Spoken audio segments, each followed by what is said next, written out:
அன்பு நண்பர்களே, நம்முடைய குடும்பத்திலும் நாம் செய்யும் தொழிலிலும் சமூகத்திலும் எல்லோரையும் வென்றெடுக்க நபிகளார் காட்டும் ஆகச் சிறந்த ஆயுதம் எது தெரியுமா?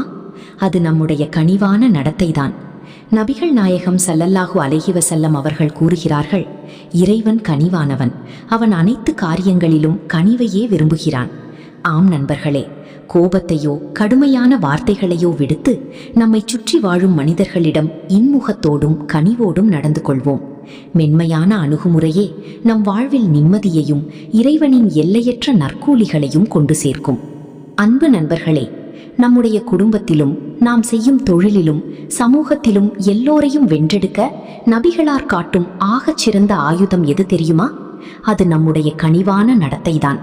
நபிகள் நாயகம் ஸல்லல்லாஹு அலைஹி வஸல்லம் அவர்கள் கூறுகிறார்கள், இறைவன் கனிவானவன், அவன் அனைத்து காரியங்களிலும் கனிவையே விரும்புகிறான்.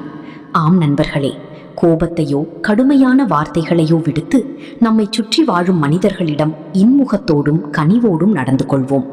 மென்மையான அணுகுமுறையே நம் வாழ்வில் நிம்மதியையும் இறைவனின் எல்லையற்ற நற்கூலிகளையும் கொண்டு சேர்க்கும். அன்பு நண்பர்களே, நம்முடைய குடும்பத்திலும் நாம் செய்யும் தொழிலிலும் சமூகத்திலும் எல்லோரையும் வென்றெடுக்க நபிகளார் காட்டும் ஆகச் சிறந்த ஆயுதம் எது தெரியுமா? அது நம்முடைய கனிவான நடத்தைதான். நபிகள் நாயகம் ஸல்லல்லாஹு அலைஹி வஸல்லம் அவர்கள் கூறுகிறார்கள், இறைவன் கனிவானவன், அவன் அனைத்து காரியங்களிலும் கனிவையே விரும்புகிறான்.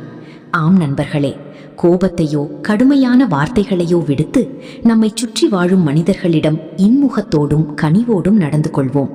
மென்மையான அணுகுமுறையே நம் வாழ்வில் நிம்மதியையும் இறைவனின் எல்லையற்ற நற்கூலிகளையும் கொண்டு சேர்க்கும். அன்பு நண்பர்களே, நம்முடைய குடும்பத்திலும் நாம் செய்யும் தொழிலிலும் சமூகத்திலும் எல்லோரையும் வென்றெடுக்க நபிகளார் காட்டும் ஆகச் சிறந்த ஆயுதம் எது தெரியுமா? அது நம்முடைய கனிவான நடத்தைதான்.